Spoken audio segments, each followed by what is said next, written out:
Welcome to the Rim Break Rodeo. We hope this video helps. You begin by making a stable chew-style churro dough so it holds a surprise inside. Heat 1 cup water with 2 tablespoons sugar, 1/2 tsp salt, and 4 tablespoon butter until boiling. Then remove from heat and stir in 1 cup flour until it forms a smooth ball. Once done, cool briefly so eggs won't scramble, then beat in 2 eggs one at a time for elasticity. Meanwhile, mix 1/2 cup crushed popping candy with 2 tablespoon powdered sugar. This is your safe explosion of texture and flavor. Now you shape and cook the churros precisely so they hold pockets for the popping candy. Pipe 4 5-inch strips with a large star tip onto parchment and let rest 10 minutes to set the shape.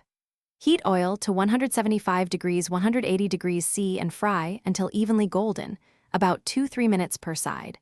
Drain on a rack for crispness. Once slightly cooled, inject warm caramel or chocolate ganache into the center to seal. Then add about 1/2 teaspoon crushed popping candy before sealing the nozzle. You finish by coating and presenting the churros so the sensory explosion arrives at the first bite. Roll each filled churro in cinnamon sugar or powdered sugar while still slightly warm so the coating adheres, then plate and serve immediately. Tell your guests to bite into them rather than microwave later.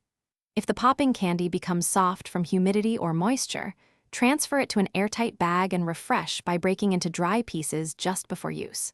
This keeps the pop. If texture fails, reduce filling moisture next time. Thanks for watching. Consider subscribing if we helped you.